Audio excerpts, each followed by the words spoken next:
Të nderuar antar të Këshillit Bashkiak,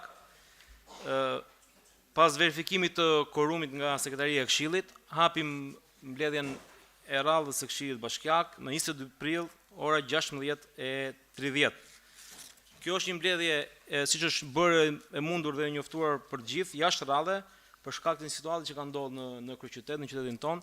Ndaj është përgjegjësia e Bashkisë Tiranës për të marrë gjithë masën e nevojshme për një fatkeqësi dhe institucionet e bashkisë kanë qenë në gatishmëri të plotë për të dhënë ndihmë maksimale banorëve të Tiranës.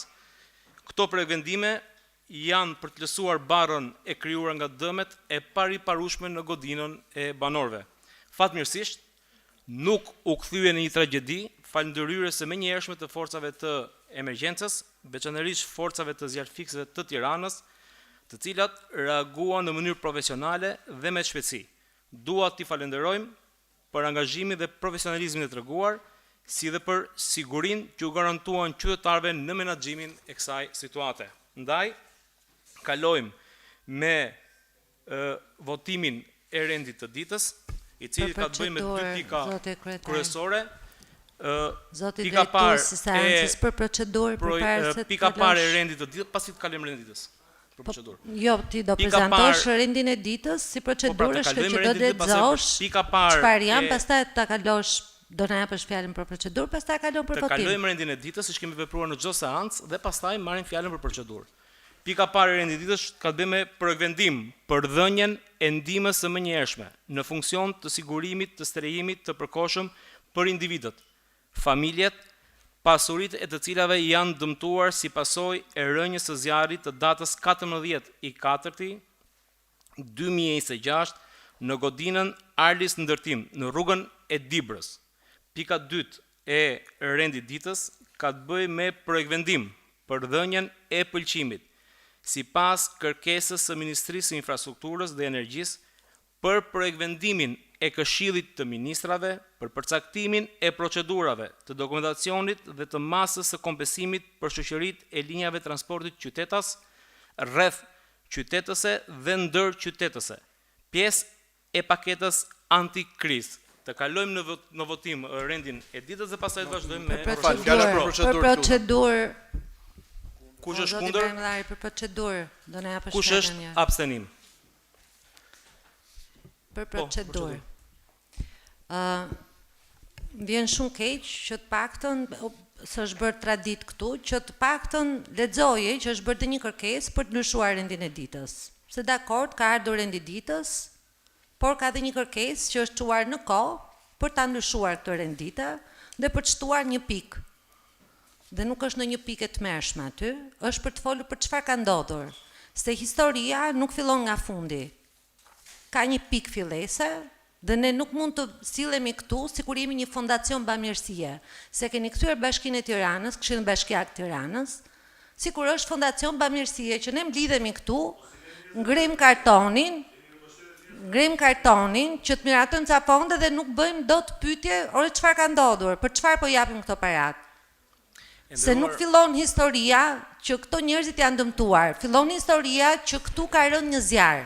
Ka rënë një zjarr që ndodh për herë të dytë në një godinë, e cila duhet kemi bërë disa kërkesa aty, po ua lexojmë qëse ju nuk dëgjoni as ti lexoni. Jo, zonja Xhulali, duhet të lexoni të paktën për procedurë. Kam respekt për dëshirën tuaj, por kërkojmë që kjo mbledhje mos ketë për konsum politik. Jo për dëshirën time, për detyrimin që kemi ne si Këshill Bashkiak për të kërkuar llogari. E qartë. Për të marrë sqarime për çfarë ka ndodhur dhe kjo nuk është kërkesë vetëm e imja. Çështja që u ngritët dhe në komision është në proces hetimor. Dhe ne nuk mund marrim atributet e një strukture hetimore. Nuk mund të trajtoni çdo gjë këtu që është proces hetimor. Përpara se të ketë një proces hetimor që do bëj punën e vet, se institucionet janë të ndara. Këshilli Bashkiak do sillet si Këshill Bashkiak. Nuk zëvendësojmë në prokurorinë dhe as gjykatën. Dhe as policinë, dhe as zjarfiksit, unë do kisha shumë dëshirë që sot ju të flisni për propozimet tuaja në shërbim të qytetarëve, sepse ne nuk mund ta kthejmë të lutem. Ne kemi për detyrë të flasim këtu të paktën atë që ke dëgjuar gjithë të ditë në media, që është folur për zjarrin, Ne për që është kemi- folur për problemet. Zonja Xhelali, ne e kemi për detyrë që mos fasadave, të konsumojmë ndërtesave që politik, marrin po zjarr, marrim të vendimet paktën duhet diskutojmë në në shërbim Këshillin të Bashkiak, qytetit. duhet ishin diskutuar Dhe këtu që unë në mendoj, fillim. edhe unë mendoj Dhe që vendimarrja jonë në minimalisht, shërbim të banorëve Zoti Ibrahim është Lari, emergjente. ta mbaroj Ja fjalën se kam mbarova. kërkuar unë Të për lutem, procedurë. është emergjente dhe unë gjykoj që të diskutojmë për rendin Zoti e Ibrahim ditës, Lari, për nuk do pikat, ta ndryshoj për pikat emergjencën. dhe për vendimet që kanë ardhur sot në Këshillin Diskutimi i Bashkiak. kësaj pike, diskutimi i kësaj pike që kam kërkuar unë, nuk e ndryshon emergjencën. Nëse kjo mbledhje zgjat 2 orë më shumë, 3 orë më shumë dhe janë këtu përfaqësuesit e bashkisë për dëll llogari, nuk e ndryshon vendimin që do të marrim ne sot. Zonja Xhelali, kur Nuk ta e merrni ndryshon. fjalën si këshilltare, keni drejtën tuaj të flisni për këtë çështje. Përkundrazi, u jep atyre qytetarëve dhe të tjerëve më shumë garanci për jetët e veta. Dakord? Ky është diferenca. Nëse ju doni ta trajtoni Jo, këtë ju kërkoni si të fondacion merrni- bamirësie, Ju që ne kërkoni- thjesht japim ca lek, se nuk janë lekët Ju as Të tuaja, lutem se nuk vend dot nuk rregull janë për shkak lekët tuaja dhe as sepse Bashkisë shërbimet e Tiranë, janë brendshme të lekët e bashkisë më konfirmojnë që taksapaguesve të mikrofonat tuaja dhe një kohës hapur. Që kanë të drejtë Të lutem, kërkojnë mund të vendosim llogari. rregull? Ku flen këta njerëz, se nuk është vetëm kjo godin. Sa godina të tjera janë me të njëjtat materiale ndërtimi dhe që mund të jenë rrezik nga zjarri. E para unë Po flasim për të shpresoja që njëjtën ju godinë, në emër të që këshillit janë të qytetarë, përfaqësues, lutem. të cilët Unë ndjen shpresoj ende sot që ju në flasin emër të përfaqësuesve rrezikuar, tuaj të falenderonit ende të rrezikuar, grupet e emergjencës, që janë të aty ku falenderonit, janë. të falenderonit Jo, mos i zjarfiksit, falenderojnë për atë të ku cilët paguen. mundsuan që ajo mos të jetë Ato tragjedi. paguen. Zoti Të kryetar, lutem, për procedurë, të lutem. të kaloj, të lutem. Një sekond, fjala, lutem. do kërkoj fjalën për procedurë. Që ata punojnë Nëse nuk vendosim rregull fjalë, nuk kam për procedurë. Jo, pra, po mbaroj pra se tani. Dakor? Ja, po pra, vazhdo për procedurë, Mos po më ta thuaj mua mbaroj. ti falenderoj unë. Patjetër. Ata paguhen për Të ngremi në punë. nivelin e shërbimit Ti qytetar. duhet t'i kërkosh Bashkisë të Tiranës. Një sekond. Ti duhet t'i kërkosh Bashkisë Tiranës llogari pse ata zjarfiksit aty nuk kishin gjithë pajisjet e nevojshme. Këtë duhet bësh ti. Ju Nuk do jemi merrni këtu fjalën për të tani, falenderuar. nëse ju doni, Tu duhet kërkosh ju llogari. po konsumoni Do i politikën e marrim ditës dhe gjitha mua nga m'vjen shumë tjetra. keq. Zonja Ju po Ristani konsumoni, tha që jo, ka jo, një të kapitull lutem. çdo leje Atëre, ndërtimi për atëre më rrezikshmëri fal, nga zjarri. atëre të lutem. Ja ku jemi këtu. Të lutem, fjala ta marri për ta lexoj atë kapitullin çfarë thot për fjala për- ndërtesën e kompanisë Alis ndërtim. Fjala për kryetarin e grupit të socialist, zoti Kush ka Salian. bërë kolaudimin e kryetari ndërtesës? Sanz, Kush ka kërkuar bërë fjalën për certifikimin? procedurë. Lutem se- Kush i ka Kërkuar fjalën për lejuar ata procedurë, do banorë t'japësh fjalën për të procedurë. jetojnë aty Jeni në me kushte të mikrofon hapur të rrezikshme? gjithë. Mirë. Po To pra, janë pyetje me- që do me të radhë, përgjigje me një radhë. për një. Dhe nuk mundet ta kaloni ju këtë mbledhje kështu.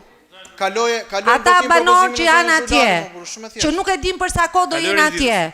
Sepse del Po, kryeministri zoti jep Sajani. urdhër në televizion dhe me rrjetet sociale që do i marrin përsipër kompania. Del zëvendës kryeministra dhe thot bashkia do bëj këtë. Po patjetër, ju nuk jeni që bashkia të shërbej banorëve? Çfarë firme mban kryeministri dhe zëvendës kryeministra në emër të kompanisë? Ma thuaj pak si e detyron? Tani, Si të mund të lutem. flasin ato në emër të Këshillit Bashkiak? Të lutem, mos konsumojmë garancish politikë. u Keni japim një propozim sot, konkret për politike banorët me bledurën sot këtu. për banorët Çfarë garancish u kemi- japim kemi sot propozim ne konkret. këtyre banorëve? Çfarë garancish u japim ne sot Tani për të këtyre sqaruar, a mund të banorëve sqaroj diçka, të lutem? që do të shkojnë në shtëpitë e veta kur? Patjetër, patjetër. Në cilën kohë? Patjetër. Asnjë afac ke. Asnjë garanci nuk ke. Tani, a mund të them diçka?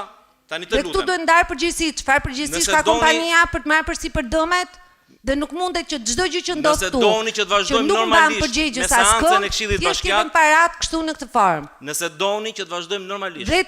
Dhe që qytetarët të mos kenë të njëjtin mundet të përfundim flasim në si respekt të banorët e qytetarëve të tërmetit, Tiranës? që Sepse- kanë qenë 2019 që s'kanë marrë përgjigje. Tani Apo të jo? lutem. Dhe disa qytetarë ne ti trajtojmë sikur janë të njerëkës dhe disa të tjerë sikur Tani, janë të nënës. a Dakor? mund të sqaroj për diçka? Të lutem. Të nderuar antar Këshillit Bashkiak. Nga Të lutem lexo administrata, kërkesën po që ka ardhur për ndryshimin e rendit të ditës, e ke për detyrim të paktën Të lutem. për ta lexuar. Lexoje dhe thoni që nuk doni që ky diskutim bëhet këtu. Të lutem, edhe një herë duhet bëj një sqarim.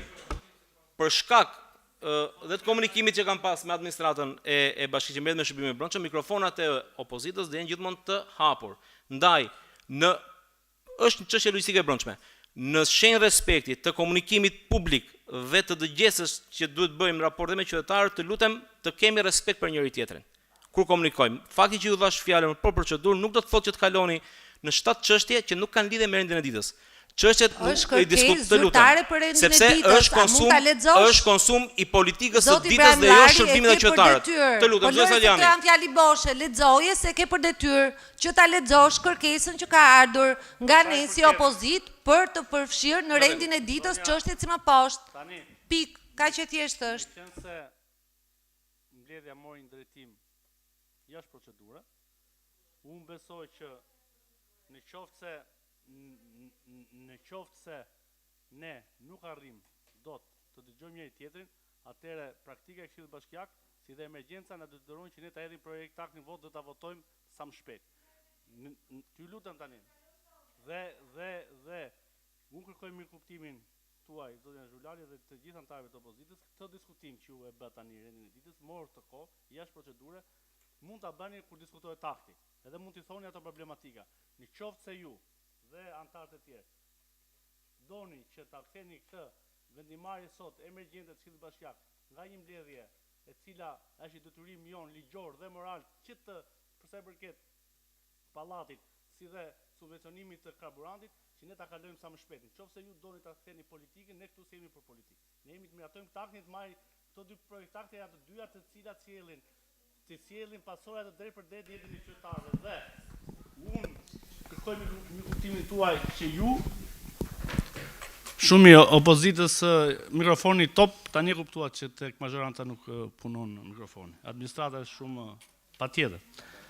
Dhe në qoftë se unë ftoj që duhet vazhdoj kryetarja e bashkisë të relatoj aktin, të thot gjithë problematika dhe pse kanë ardhur këto dy propozime, në diskutimin e aktit se cili për jush mundet të diskutojë rreth problematikave, por jo tani në këtë moment. Në qoftë se vazhdon kakofonia, unë propozoj që ne të hedhim aktet në votim dhe të mbarojmë punë dhe aktet i shkojnë prefektit që ditën e nesme të kthehen në të rimbursohet dhe qiraja e banorëve si dhe nafta.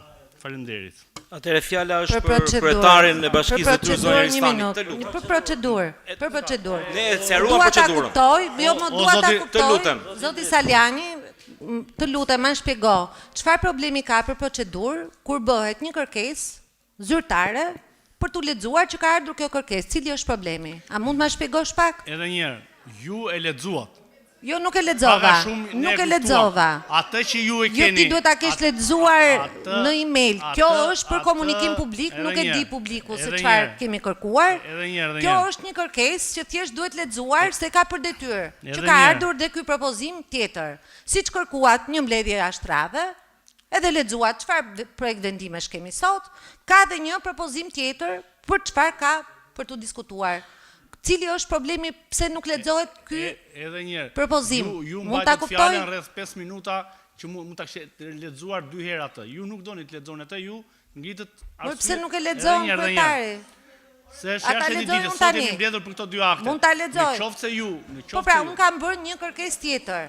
Atëre lexoje kërkesën, po lexo vetëm kërkesën dhe asgjë jashtë kërkesa.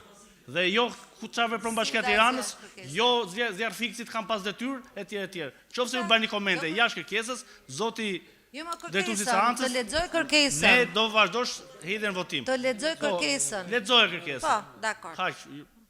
Ne hodhim votim, thjesht ta lexoj kërkesën, çfarë votojmë. Atëherë.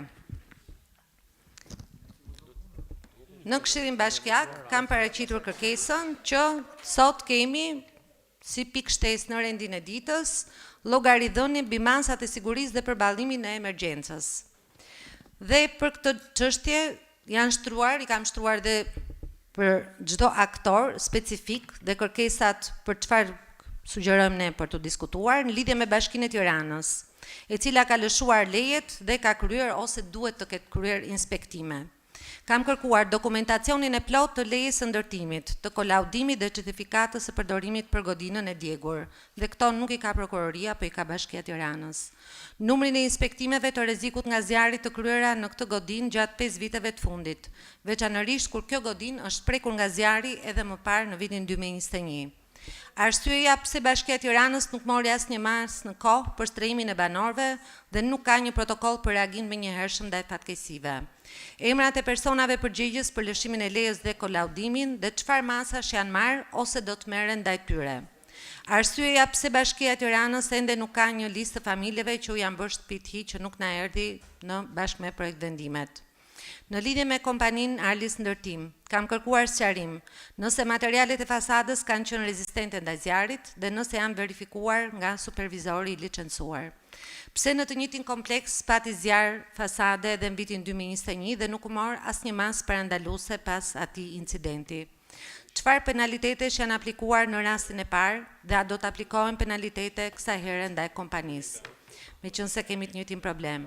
Në lidhje me qeverinë, pse vendos në emër të bashkisë dhe të këshillit bashkiak kryeministri dhe zëvendës kryeministrja? Në lidhje me planifikimin urban, që siç e kemi përsëritur kaq herë, që rrugët e ngushta edhe godinat e larta janë një kombinim i rrezikshëm, a është marrë ky fakt në konsiderat kur u dha leja ndërtimit dhe u kolaudua godina? Pse nuk ka siguruar Bashkia e Tiranës gjerësinë minimale të rrugëve? Kush dha lejen e ndërtimit për ndërtesën që u prish këtë ditë para 2 ditësh dhe pengonte hyrjen e zjarrfiksëve? Në lidhje me materialet e ndërtimit dhe fasadat, a ka Bashkia regjistër të godinave me fasada materialesh të rrezikshme? Nëse jo, pse? Dhe nëse po, a ishte kjo godinë në regjistër? Në lidhje me shërbimet zjarrfikse, për zjarrfiksit e Tiranës që punojnë në mungesë të theksuar burimesh, duke vënë jetën në rrezik, pse nuk ishin të pajisur me mjetet mbrojtëse siç duhet zjarrfiksit? Pse nuk ishin autoshkallë që arrin në katet e larta, por deri në katin e 5 dhe udhëheq merreshin dhe zjarrfikës nga Kamza dhe Vora? Pse nuk ishin të furnizuar me ujë sipas dëshmive të banorëve? Në lidhje me strehimin e familjeve të prekura, pse nuk u erdhët në ndihmë që ditën e parë familjeve të prekura dhe këtu po citoj banorët që u ankuan për këtë live nëpër media? Pse nuk e dispononi ende listën e familjeve të prekura dhe statusin aktual të tyre, ku po qëndrojnë ata? Pse nuk ka një afat kohor të saktë për zgjidhjen e strehimit të tyre të përhershëm, pra lihet pa afat në projekt vendimin që keni sjell? Çfarë garancish jepni ju që nuk do të ndodhë e njëjta situatë sipas tërmetit të 2019-s, ku të paktën 400 familje, por edhe më shumë, kanë mbetur pa shtëpi kur janë shpenzuar më shumë se 1.2 miliard euro. Mbajeni mend të shifër. 1.2 miliard euro janë shpenzuar. Kështu që kjo është kërkesa që unë kam paraqitur dhe kam kërkuar që Bashkia e Tiranës, kryetari Aristani dhe të tjerë të japin llogari në këtë sens. Atëherë fjala për zotin Saliani. Tani, pra ne u dëgjuam dhe me respekt e opozitës dhe për shkak të ngjarjes dhe patjetër ne duam dhe mendimin e opozitës në lidhje me këtë ngjarje që ka ndodhur dhe ju thoni që ne ta hedhim në votim këtë, pra ju doni ta shtoni pikë të rendit ditës të kërkesë? Po çfarë do votojmë? Pse? Tani është Zoti Saliani, në këtë këshill bashkiak pra edhe një herë. Nuk ngrihet vetëm kartonat, duhet ketë edhe diskutime dhe mundësisht të arrijmë dhe me disa përfundime për disa gjëra që nuk bëhen dhe rekomandohet të bëhen. Të dëgjova me respekt tani. Kështu që në këtë mbledhje mund të miratohen këto vendime, patjetër, po të diskutohen të gjëra tjera. Të lutem tani, në qoftë se ne e miratojmë. Çfarë po miratojmë? Ky është projekt vendimi? Një sekond lutem tani. O Joleza. Zoti Saliani, kam qenë shumë e qartë në kërkesë, nuk kam propozuar një projekt vendim. Kam propozuar të shtohet rendi i ditës si një pikë diskutimi në mbledhjen e Këshillit Bashkiak. Pra, ndaj thash ta diskutojmë për tjetër rendi i ditës. Unë mendoja si kërkesë për diskutim. Unë mendoja se ju Kaq ishte.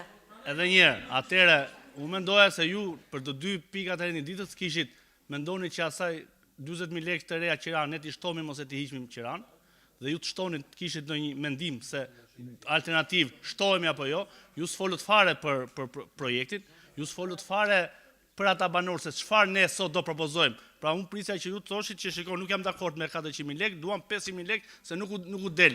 Zoti Saliani, ti nuk ishe në mbledhjen e komisionit, e bëm këtë diskutim në komision, do ta dëgjosh prapë. E gjithë kërkesa juaj nga ana formale dhe procedurale nuk mund të hidhet në vot, se nuk është një lloj kërkese e cila mund të hidhet në vot. Kjo kërkesë mundet të diskutohet gjatë diskutimit dhe ju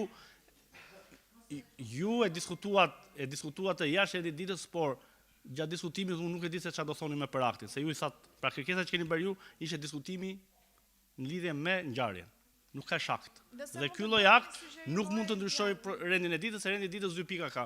Ju s'keni pikë, ju keni bërë pyetje. Pyetje për konferencë. Ditës është për të bërë një Dhe ju diskutim lutem- përmbajtësor në mbledhjen e Këshillit, Po, zoti patjetër, Saliani. do vinte akti, do ta Ato diskutonin. tek akti propozimet e tjera i bënte në komision do t'i përsërisim, është për ta Tani ju përfshirë lutem, pikë të nderuar diskutime. antar, të nderuar Kaq. antar të Këshillit Bashkiak, fjala për kryetarin në detyrë të Këshillit Bashkiak, zonja Ristani.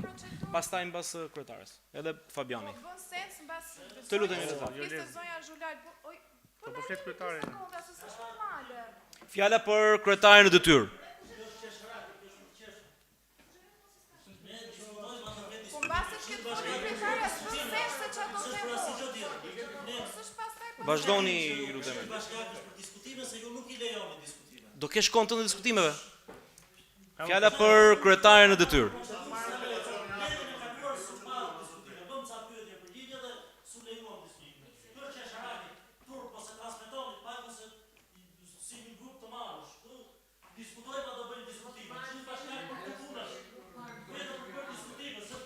Procedura është e qartë. Fjala për kryetarin në detyrë, zonja Ristani. Ka punë, ka punë. Faleminderit për vëmendjen të gjithë dhe faleminderit që jeni mbledhur në një afat të shkurtër.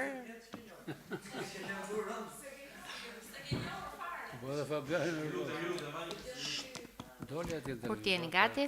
Shumë faleminderit për kohën edhe për mbledhjen me urgjencë, për dy projekt vendime që i kemi paraqitur. Së pari ajo që ka të bëjë me ngjarjen e 14 prillit 2026. Zjarri për masave të mëdha në batë e ndërtuar nga kompania Arlis, zonë farmacisë 10 në Tiranë, ku 10 familje mbeten si pasojë pa banesë me dëme të konstrueshme materiale, për fat mirë me dëme vetë materiale. Dhe një emergjencë që për hir të vërtetës është reaguar dhe është trajtuar sipas të gjitha protokolleve të Bashkisë Tiranës, ku ka pasur të gjitha ndërhyrjet e mundshme të gjitha aktorëve. Nuk dua të them këtu vetëm zjarfiksit që patjetër meritojnë falënderimin e tyre, por edhe të skuadrës sonë të emergjencës, e cila bashkë me zjarfiksit është siguruar që në gjitha katet, të gjitha banesat të trokite dhe të mos petej askush brenda.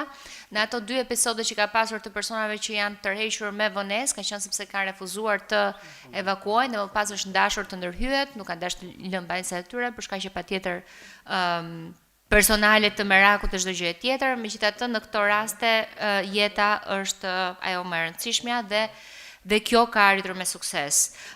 Patjetër që reagimi për të ardhur në ndihmë banorëve ka qenë i menjëhershëm këtu në administratë, pavarësisht çka keni dëgjuar dhe si janë premtuar gjërat, duke konfirmuar që e kishim bazën ligjore për të dhënë një kontribut për strehim të këtyre banorëve në këtë periudhë të ndërmjetme midis situatës ku ata mbeten pas tre edhe rehabilitimit të banesave të tyre.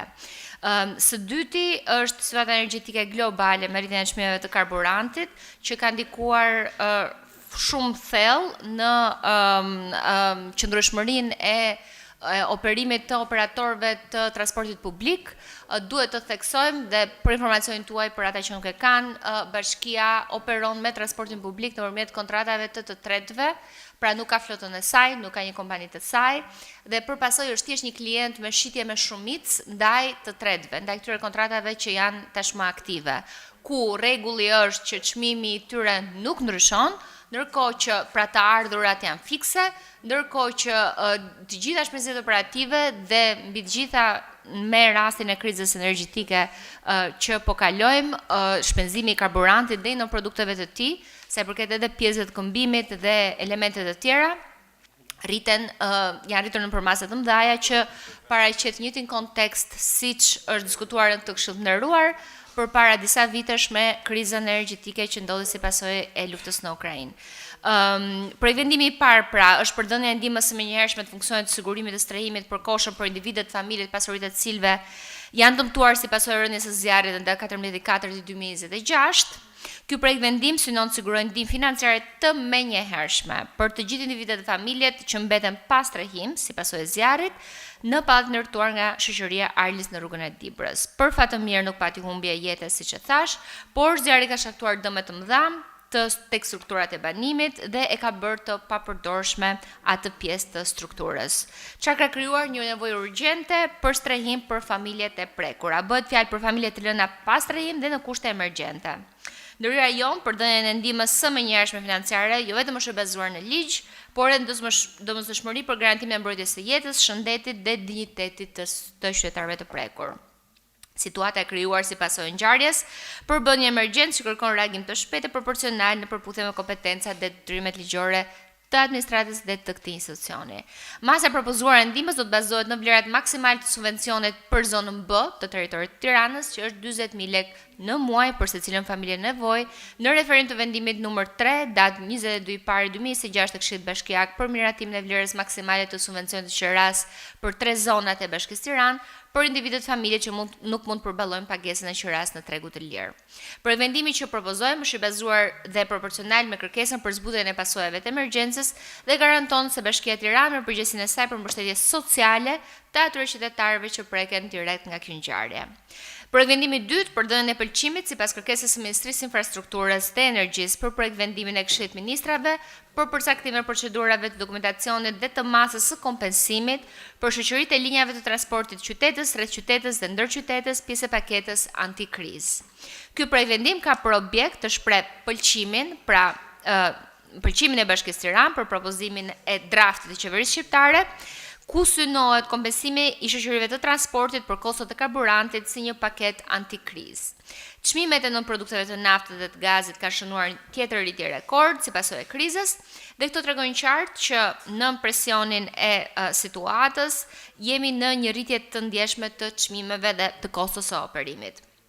Ndër të tjera, ndikimi i çmimeve të naftës ka implikim të dukshme dhe kritike, pothuajse mbijetese në sektorin e transportit dhe në përgjithësi në operimin e tij, duke shtuar presionin mbi flotat e mjeteve dhe transportuesit e vegjël. Kjo situatë ka rritur kostot operative dhe e ka rënduar funksionimin dhe ofrimin e shërbimit të transportit publik rreth qytetas dhe ndër qytetas.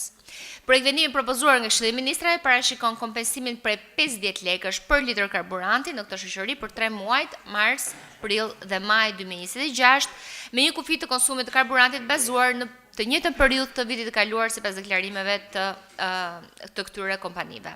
Efektet financiare për rreth 1 milion lekësh do të mbulohen nga fondet qendrore dhe buxheti i Bashkisë Tiranë për shoqëritë e transportit urban. Projekt vendimi rregullon gjithashtu kriteret dhe dokumentacionin, 100 milion lekësh.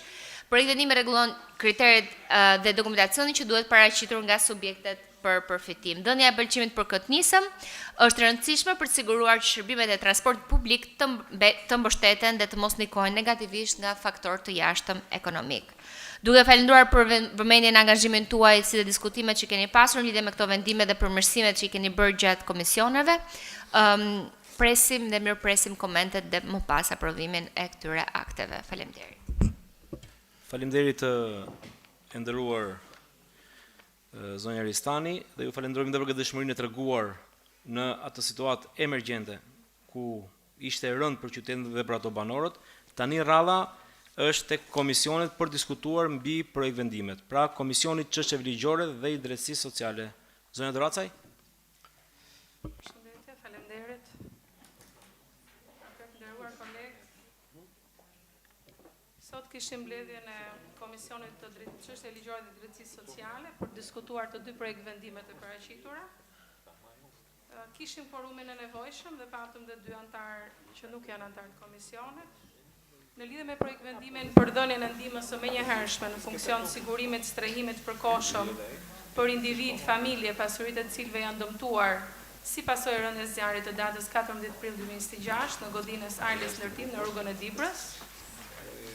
Janë bërë relatimet përkatëse nga administrata, po dhe nga nënkryetare e bashkisë, zonja Vjera, ku janë shpjeguar se qëllimi i këtij projekti është dhënia e një ndihme menjëhershme për banorët që janë prekur nga zjarri i rënë në pallatin pranë farmacisë nr. 10, njësinë administrative nr. 4. Gjithashtu është shprehur se lista e përfituesve nuk është e ruse, duke qenë se ka ende nevojë për përditësim. Bashkia ka ngritur mekanizmin për verifikimin e të gjithë banorëve që janë dëmtuar dhe për këtë arsye propozohet miratimi i dhënies së ndihmës prej 40.000 lekë, që është e vlera maksimale të subvencionit qeras që mbulon Bashkia e Tiranës për këtë zonë. Bazuar në këtë projekt vendim, banorët e pallatit duhet paraqesin dokumentacionin e duhur, që do të verifikohet më pas nga ana e njësisë administrative, dhe do të përcillet pranë strukturave përgjegjëse për likuidimin e pagesës. Gjithashtu në vijim dhe të diskutime që pati dhe nga anëtarët e komisionit dhe nga kolegët që ishin të pranishëm.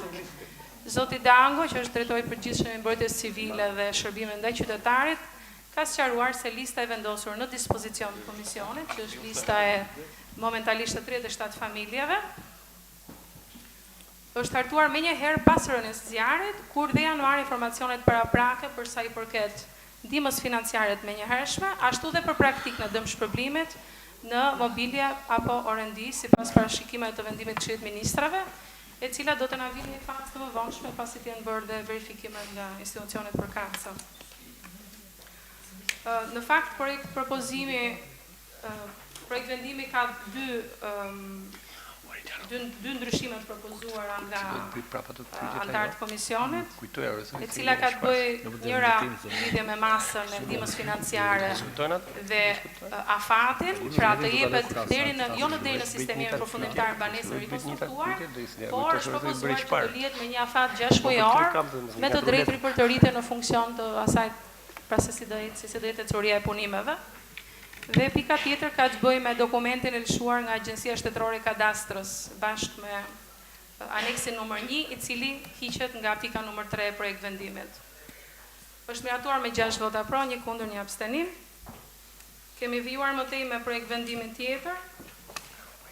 Është projekt vendimi për dhënien e pëlqimit sipas kërkesës së Ministrisë së Infrastrukturës dhe Energjisë për projekt vendimin e Këshillit të Ministrave për përcaktimin e procedurave, dokumentacionet dhe masës kompensimit për shoqëritë e linjave transportit qytetase, rreth qytetëse dhe ndërqytetëse, si pjesë e paketës antikriz, pati në fakt shumë diskutime dhe në lidhje me kontratën që është në shkruar me operatorët ekonomik, pra situatën e cila vjen në fakt si pasojë një krize tashmë globale që lidhet me çmimet e karburantit.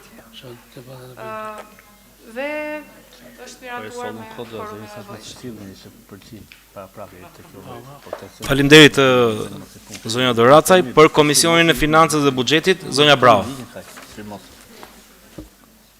Faleminderit zotin e kryetar.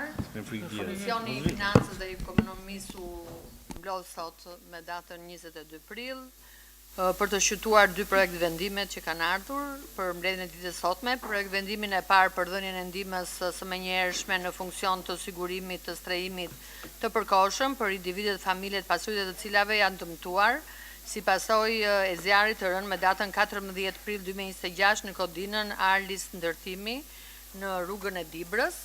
Të pranishëm në komision ishim 8 anëtar.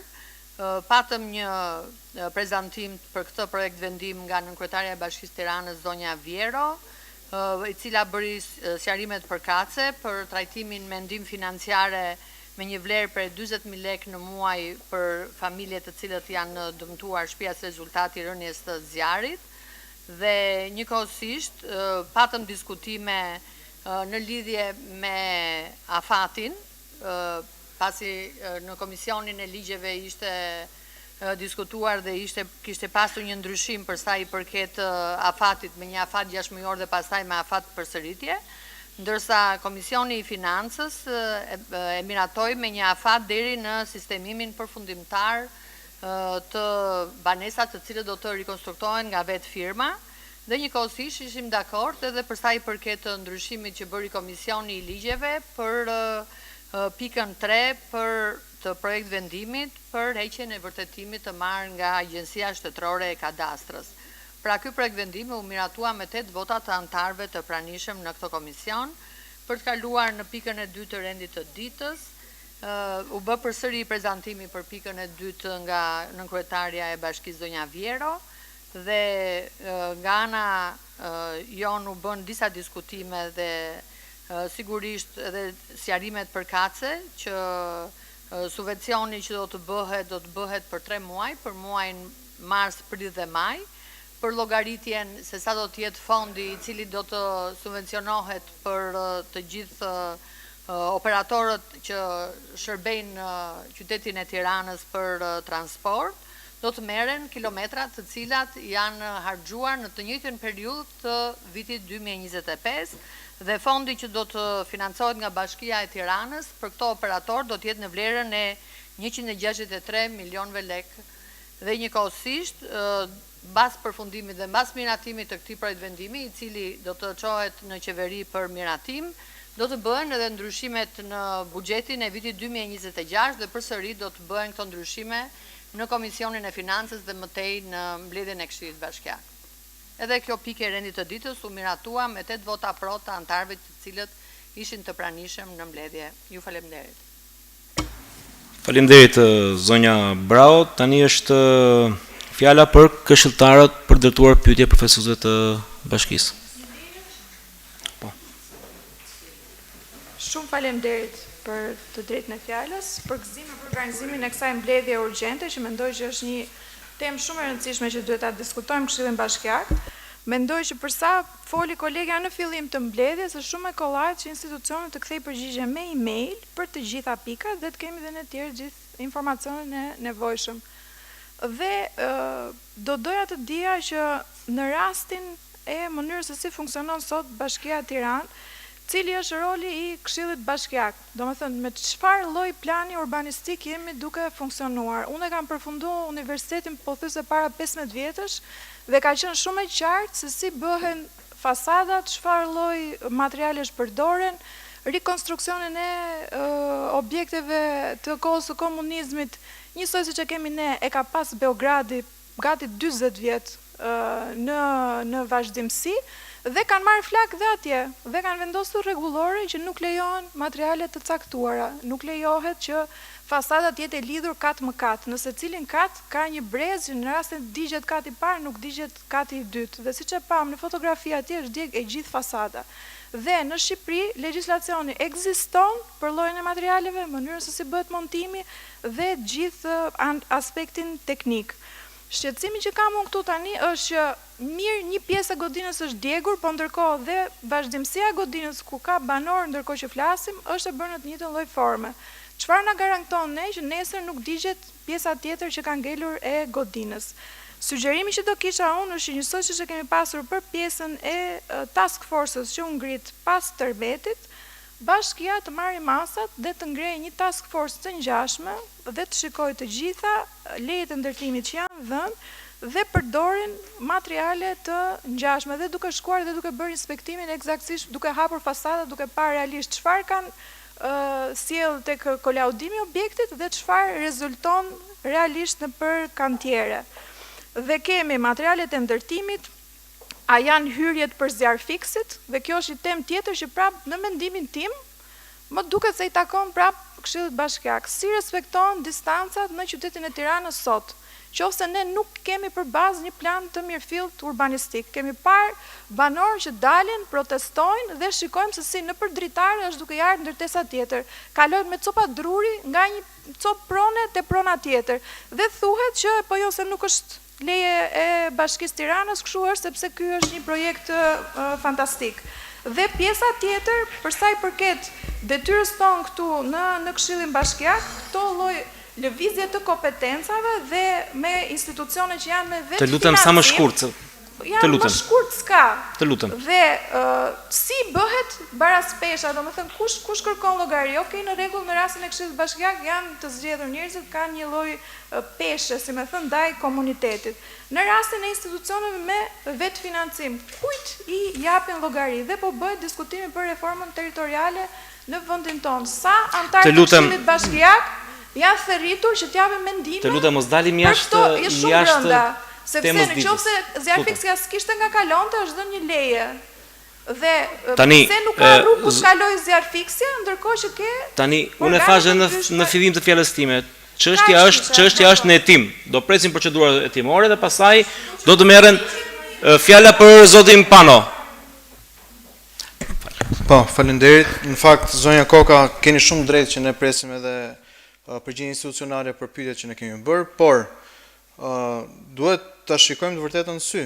Dhe së bashku me zotin Teliti kemi qenë 2023 me 10 shkresa që kemi dorëzuar në Bashkinë e Tiranës, mbetemi pa përgjigje.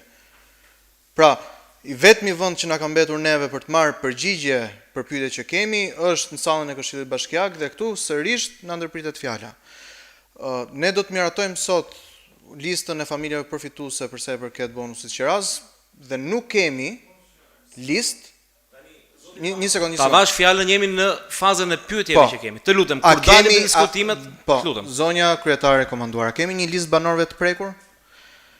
Tani, çfarë është djegur komplet dhe çfarë është djegur pjesërisht, sepse në bazë të informacioneve me banor kemi disa apartamente të cilët janë djegur pjesërisht.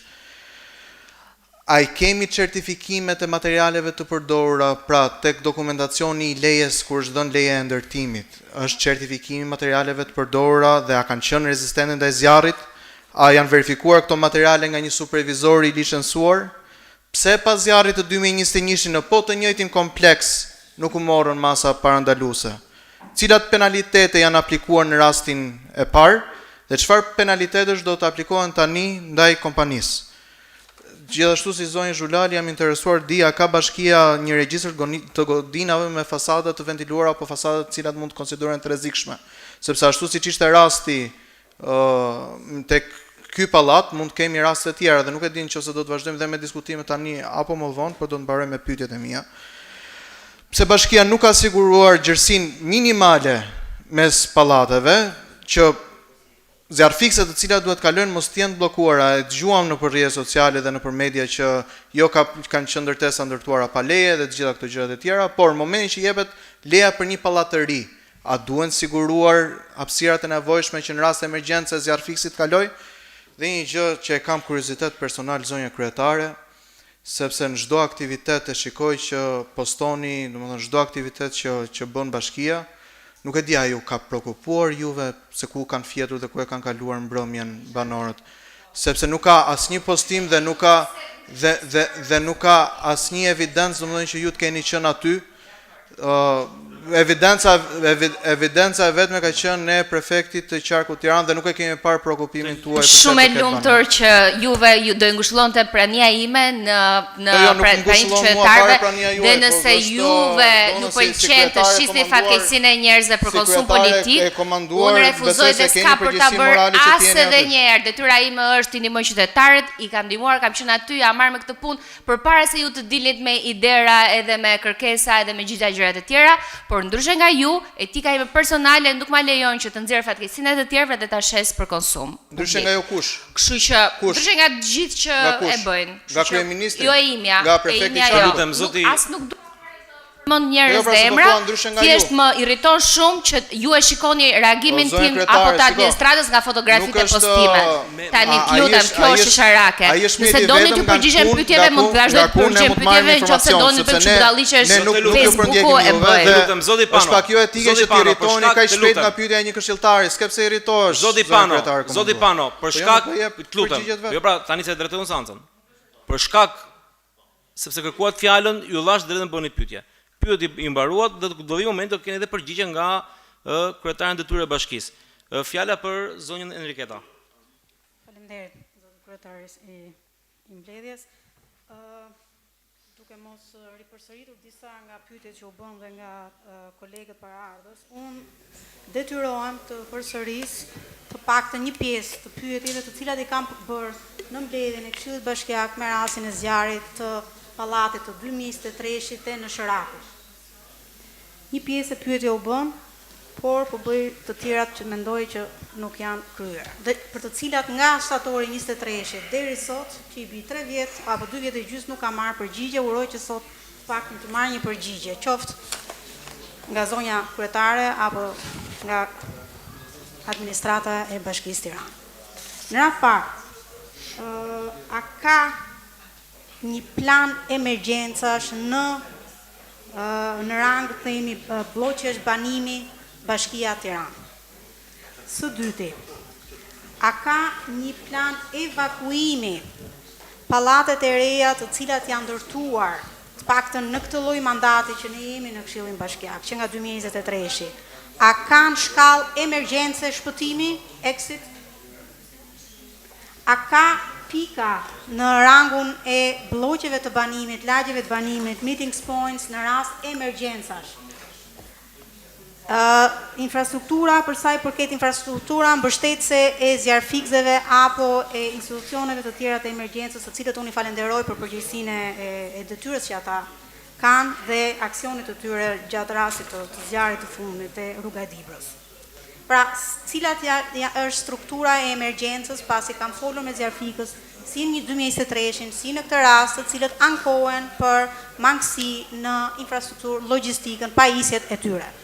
Një tjetër problem që lidhet prapë me në aspektin e themi infrastrukturës mbështetëse të zjarfikësve ka të bëjë me hidrantët në qytetin e Tiranës. Kemi listë hidrantësh për blloqe banimi në qytetin e Tiranës, të cilat mund përdoren në raste si rasti i zjarrit.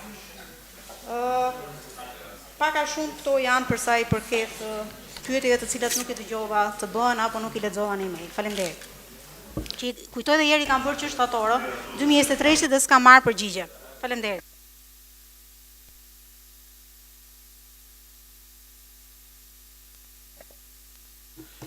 Përshëndetje. Ju lutem një pyetje vetëm për kryetaren dhe pastaj një diskurs politik kryesisht të tipit të politizimit të çështjes. Zotëria kryetare, ju lutem, disa nga banorët e këtij kompleksi më kanë dërguar një peticion i cili ju ka ardhur edhe juve zyrtarisht. Normalisht janë përgjigje që kërkojnë Bashkisë së Tiranës, por kuptohet që me angazhim të zëvendës kryeministrit po ndiqen gjithë procedurat për të pasur një ekspertizë të plotë edhe të qëndrimit sa më aktual të situatës edhe të qëndrimit institucional në lidhje me veprimet, mos veprimet e tyre. Ajo që unë dua t'ju them në lidhje me situatën e emergjencës që ka ndodhur, ndoshta këshilltarët e opozitës nuk kanë qenë atje, po fatikisht këshilltarët e njësisë 4, duke filluar nga doktori, kanë qenë deri në orën 1 të natës, bashkë me kryetarët dhe bashkë me drejtorin e emergjencave, dhe duhet të dini edhe një gjë, ju lutem, banorëve, ju është lajmëruar, po në atë moment, po në atë ditë, nga drejtoria e emergjencave civile dhe shërbime sociale, që në lidhje për strukturat që kam Bashkia e Tiranës për evakuimin edhe për situatën emergjente të strehimit, ka godina dhe ambiente 72 orëshe, të cilet ata akomodohen me njerë. Të lutem pyetje zoti Muharremi. Të lutem. Ke kohën që më pas. Nga ana e kryetarës do doja që shqetësimi i të gjithë banorëve të këtij kompleksi që kanë kërkuar që të paktën të kenë lidhje ndryshimin të gjithë fasadës, që kanë kërkuar për këtë kompleks, por absolutisht masin neve na vjen raporti i ekspertizës, se nuk mund të flasim ne jemi kompetent për të folur për këtë gjë. Ajo që do ishte shumë e mirë, unë e di që po merret një mas për ndryshimin e fasadës në tërësi apo katët e para që mos të ketë ndikim të zjarrit, por kjo është një gjë që të gjithë këtyre banorëve për qetësinë e tyre, edhe për qëndrimin e tyre më sa më të sigurt dhe për të pasur edhe siguri edhe nga mbrojtja, qoftë edhe nga aparati i Bashkisë së Tiranës, t'i kthehet një përgjigje këtyre banorëve në lidhje me këtë peticion, sepse është edhe në shërbim të tyre. Mua ma kanë sjell vetë si shqetësim dhe unë këtë pyetje po a bëj dhe juve për t'i dhënë përgjigje edhe një herëzi të gjithë banorëve që më kanë dërguar këtë peticion, për të ditur që Bashkia e Tiranës drejtohet nga socialistët, të cilët reagojnë, veprojnë edhe mbrojnë jetën e sigurisë të vendeve, prrallët e Partisë Demokratike që i dëgjoni lart të poshtë. Jo, se kam përmend. Të lutem, zonja Zhulali. Diskurs politik do i kthem përgjigje politike. Pa asnjë pajisje, fishe zjarri, kështu. Do i kthem përgjigje politike. Zonja Zhulali. Me pallate. Faleminderit. Tani mendoj që a do Të lutem zoti Muharremi. Është rregull zoti kryetar?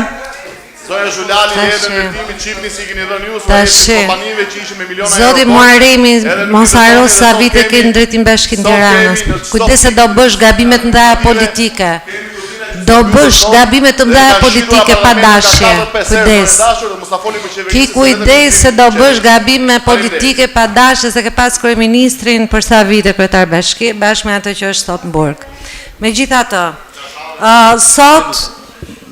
sot është momenti që gjithë të bashkë, po dhe çdo qytetar që na ndjek, ta kuptoj se si krejt papritur, çdo njeri që jeton në këtë qytet, nga një qytetar që ka një jetë të qetë edhe me mirëqenie mund të kthehet krejt papritur në një nevojtar, se kështu i keni kthyer sot qytetarët e Tiranës.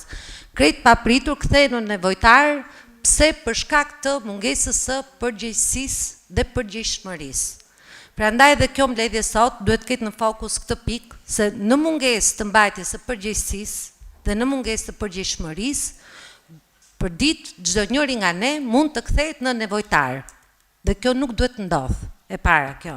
E dyta, çfarë garancie për shembull mund t'u jepni sot ju atyre qytetarëve që shtëpia e tyre do të vi aty ku ishte nga kompania? Çfarë garancie, çfarë marrëdhënie keni sot ju me kompaninë ndërtuese, dua ta di se nuk e kam të qartë. Supozojmë se kompania falimenton, çfarë ndodh?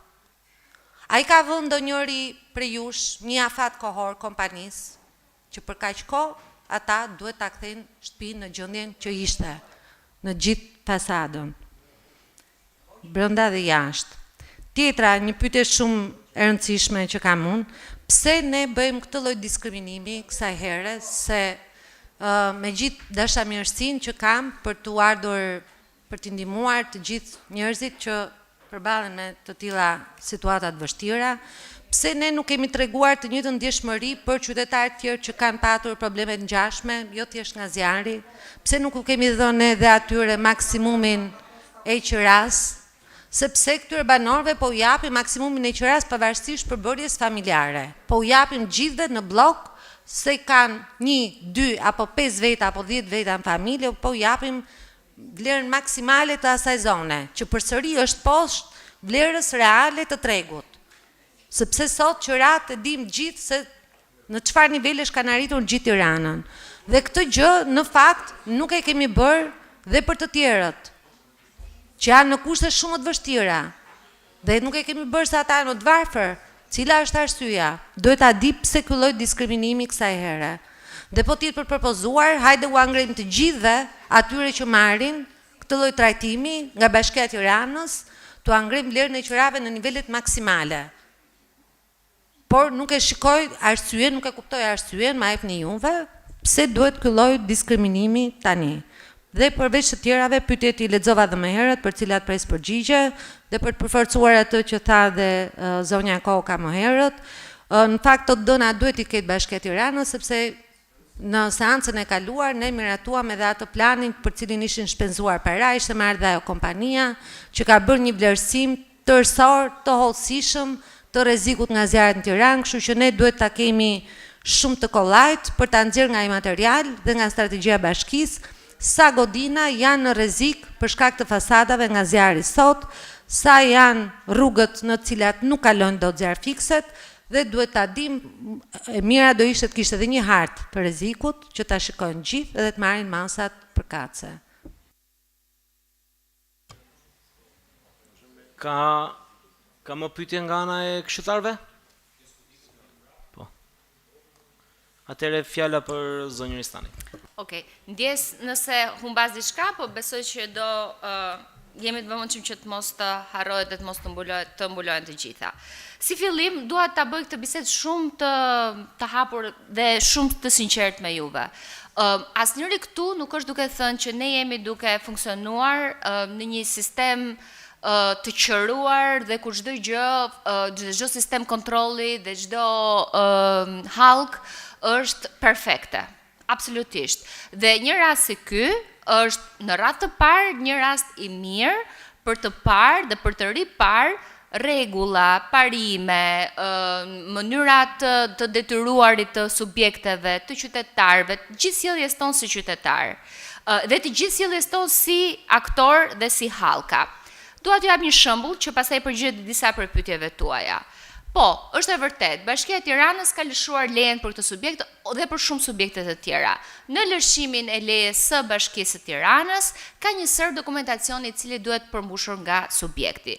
Edhe në këtë rast, subjekti ka mbushur dokumentacionin, pjesë e këtij dokumentacioni është edhe plani ose miratimi për masat kundër zjarrit. Në projekt, ashtu siç është projekt, për secilin nga ju që është i fushës, ka një, domethënë, dokumentacion të plot për lidhjen me ujin, për lidhjen me dritat, për projektin teknik, për masat kundër zjarrit, për ventilimin ose llojin e fasadës, dhe me qëra fjala nuk ka certifikim të materialit të fasadës në fazën e projektimit, është vetëm specifikimi i llojit fasadës, një pyetje gjithashtu unë e kam pasur, dhe është në dokumentacion. Në fazën kur leja merret, kantieri hapet, puna avion, kontrolli i Bashkisë së Tiranës, dhe nuk po them që këto janë rregulla që nuk duhen ndryshuar ose që nuk kanë defekte, po ju tregoj siç ekziston. Bëhet me kërkesë të subjektit për fazat e ndryshme që duhet të kalojë subjekti. Faza e cila duhet kalojë subjekti dhe kërkon kolaudimin ku vërtetohet dhe certifikohen të gjitha elementet për të cilat është zotuar subjekti që janë përmbushur është ajo faza e kolaudimit të objektit. Në raste si ky apo raste të tjera kur ka dalje nga projekti për një arsye, nuk dua të paragjykoj kush si pse, mbase edhe s'ka asnjë lloj shtese në gjurmë, siç mund të ketë qenë dhe ky rasti, s'di të ta them. Por në raste kur ka ndryshime nga projekti të cilat e bëjnë të pa kolaudueshëm, pra të pa certifikuar në hallkat e veta të bashkisë, atëherë bashkia nuk mund të japë një certifikat përdorimi për këtë objekt. Tani ekziston në shtetin shqiptar një nevojë që është hasur historikisht për ato ndërtesa, s'po si futem fare backgroundit politik, të cilat qytetarët i kanë banuar, i kanë bler, i kanë jetuar për dekada dhe në fund të ditës nuk kanë pasur kur titullin e pronësisë, pasi ai objekt ka qenë për 1000 arsye jashtë kushteve të lejes, pra jashtë certifikimit zyrtar, të cilën duhet ta marrësh përpara se objekti të regjistrohet dhe të certifikohet. Tani, kjo ka ndodhur në këtë rast. Dhe po them që nuk është për të thënë që legalizimi është një instrument, askush që ta gjykoj që është një instrument që s'duhet aplikuar. Patjetër, sepse legalizimi është konceptuar me idenë për t'i dhënë të drejtën qytetarëve që të kenë pronën e tyre dhe që ta bëjnë atë pronë ta kenë të tregtueshme, të qarkullueshme dhe gjithë të gjërat e tjera. Po në të dhënien e kësaj të drejte apo mund të ketë edhe disa efekte anësore, siç është mos kontrolli i subjektit të lejes për të përfunduar të gjithë punën e vet në të gjitha hallkat. Kjo është për të shpjeguar pak kontekstin dhe e thash, është dhe për ta thënë që nuk është për të thënë që njëri e ka fajin, tjetri s'ka fajin. Duhet ta shohim në kompleks. Duhet ta shohim që në parametrat e lejes, që në territorin, që në rrugët e planit, a janë të respektuara apo jo, patjetër. Po të gjitha këto janë ato që e bëjnë në fund të ditës sigurinë e një objekti apo të një prone, apo të pasurit të një prone. Se me të vërtetë ishte zjarri, po e pasur të pronësia e një apartamenti apo një investimi që një qytetar bën, duhet jetë garantuar deri në hallkën e fundit të saj, qoftë edhe nëpërmjet certifikatës, pavarësisht rrisjeve të tjera të jetesës. Kështu që për këtë jam shumë e hapur që të ketë një diskutim jo vetëm në lidhje me Bashkinë e Tiranës dhe kompetencat e veta, po në tërësi ne të gjitha hallkat e mundshme. Dhe nuk kemi pse kompleksohemi ndaj nevojës për ta pasur së siguri. Qytete shumë të tjera kanë pasur të tilla kriza zjarresh dhe kanë marrë masa si pasojë e tyre, dhe shumë të mëdha dhe me shumë më dëme edhe në njerëz. Kështu që nuk është ky një diskutim hermetik, unë themi tani që po çdo gjë është në vend, të gjitha duhet i mbrojmë sepse kështu janë, mbase edhe nuk i kemi ditur dhe nuk i kemi përvoja na tregon që disa gjëra patjetër duhet ndryshojnë në hallkat e tyre. E para, e dyta, sa i përket një protokollit, ka një protokoll të emergjencave edhe në rastin e zjarrit. Emergjencat në rastin e zjarrit janë ku zjarrfiksi është, si më thënë, elementi i parë dhe më pas vjen stafi i koordinimit të emergjencave që bën evidentimin e dëmeve, që bën regjistrim e familjeve, po ekziston një regjistër i gjithë familjeve dhe di që keni pasur diskutim në këshill, në komision. Arsye pse si është dhënë lista e familjeve është se e para njërë jo të gjitha familjet duan të deklarohen si familje të dëmtuara. E dyta, sepse vendimi ka qenë një vendim në parim ku familjet dorëzojnë dosjet mbi bazë të kritereve dhe pastaj aprovohen. Kështu ju nuk po aprovoni në fakt një listë. Ju po aprovoni të drejtën që këto familje të përfitojnë nga kjo ndihmë. Kështu që por lista ekziston me gjithë evidencat që janë bërë, siç ekziston edhe gjithë analiza që është bërë nga institucionet përkatëse. Nuk e fsheh njëri listën me numra ID-e, me emra familjesh etj. Por protokolli i emergjencave ekziston. Bashkia e Tiranës gjithmonë në çdo rast, jo vetëm zjarri, po në çdo rast tjetër ku qytetarët mbeten të pastre, ka mënyrat e veta ka opsionet e veta të strehimit, i cili afatshkurtër është nëpërmjet qendrave tona sociale dhe pastaj afatgjatë është nëpërmjet instrumentave që kalojnë edhe këtu në këshill, siç janë bonusi qeras, apo strehimi social, apo edhe elementet e tjera të kredive të buta e tjera e tjera. Kështu që po, ekziston, ama duhet të theksoj që ju keni të drejtë, tha disa element që janë shumë të rëndësishëm për shkak të emergjencave, që emergjencat në shkallë vendi ka një gjësi të specifikuar që vendos dhe që ja dikton këto njësive të vërësisë vendore. Dhe është Agjencia Kombëtare e Emergjencave. Ne jemi roli koordinues dhe patjetër në asistimin e qytetarëve në këtë situatë. Kështu që po, dhe duhen ripara ato protokolle patjetër, hajde të rishohim mbase ka elemente të pikës grumbullimit që nuk janë të identifikuara, mbase ka dhe gjëra që ne mund t'i bëjmë më mirë dhe më shpejt dhe të ndërhyjmë në mënyrë më efikase. Sigurisht. Për hidrantët janë gjithashtu një ndër gjërat që ekzistojnë hidrant, janë në disa pika të Tiranës, jemi në proces të shtimit të hidrantëve me ndërmarrjen e ujësisë kanalizimeve dhe qëllimi është ky, pra që të mos jenë makinat e ngarkuara në momentin e parë, por që të kenë lidhjet e tyre për pjesën e ujit. Për ndryshimin e fasadës që më pyeta, njësoj si për çështjen e kompensimit për strehim, do duhet që ta shikojmë në qoftë se është diçka që del apo që mund t'i ngarkojmë taksapaguesit me një kosto, e cila në bazë të dëmit apo arsyetimit të dëmit bie në tagrin e Bashkisë së Tiranës apo jo. Për këtë nuk di të them sot, në qoftë se me të vërtet do ta mbartim këtë kosto financiare, sepse zonja tha me të drejtë, njësoj siç mund të jenë në risk ato banorë aty, mund të ketë edhe fasada të tjera të cilat mund të jenë në risk, pra nuk kemi pse fokusohemi vetëm në këtë situatë, kur mund të ketë gjëra të tjera. Jam shumë dakord që duhet të ketë një task force edhe për të parë elementet e zjarrit, dhe duhet jetë e gjithanshme, jo vetëm e bashkisë.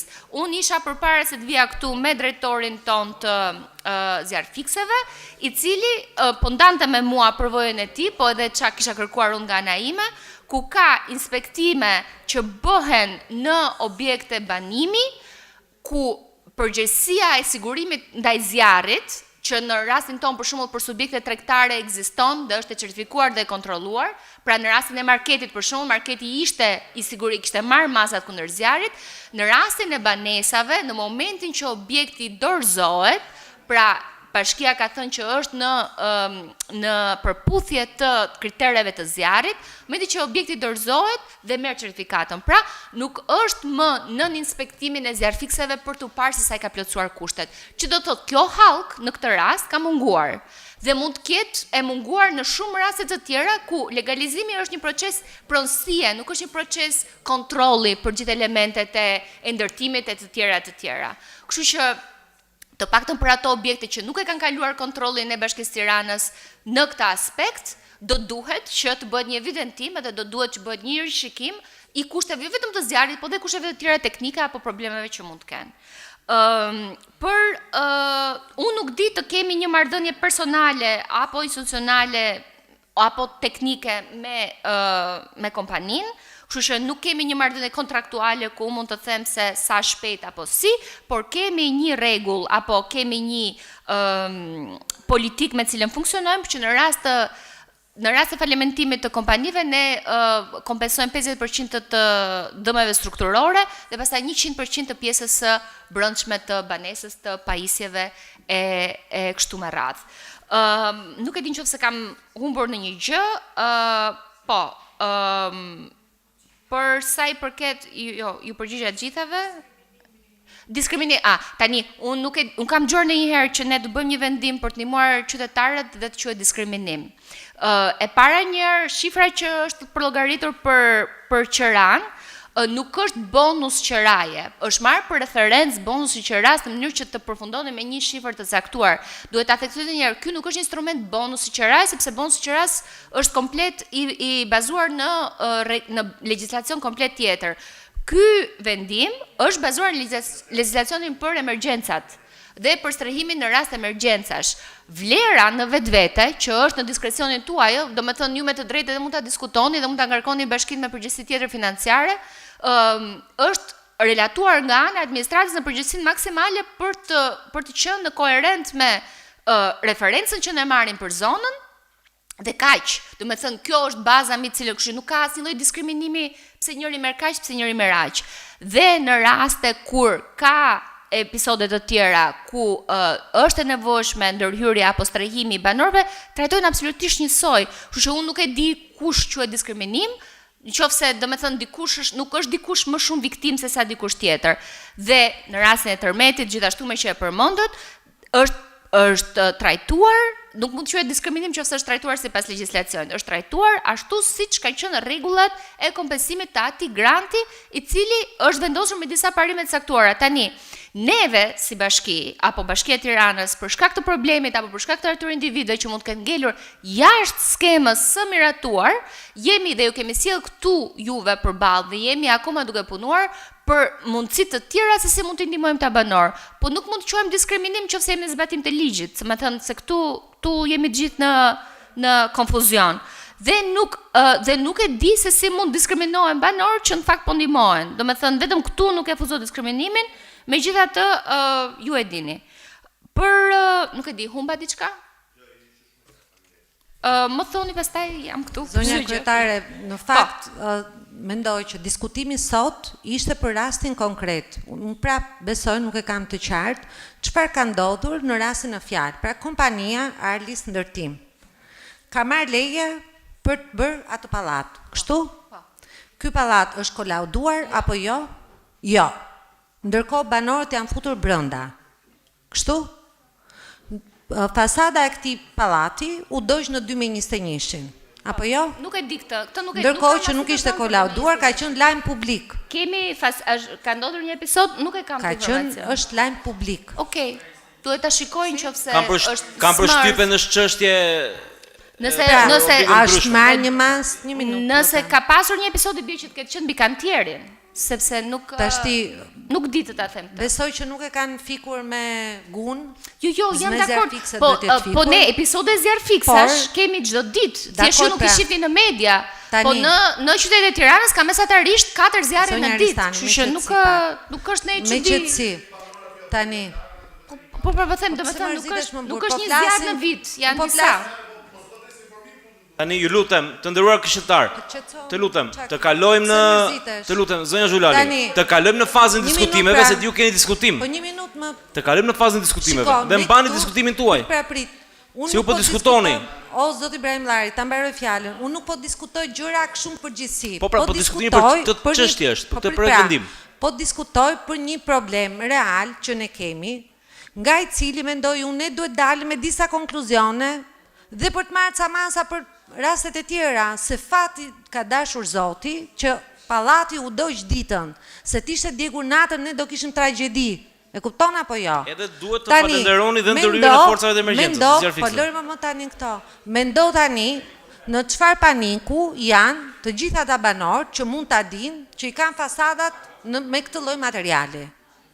Jetojnë në panik, sepse mund të ketë çfarë do lloj për aksidenti që mund t'i vejë zjarr pallatit vet. Tani si do u japim qetësi ne këtyre banorëve?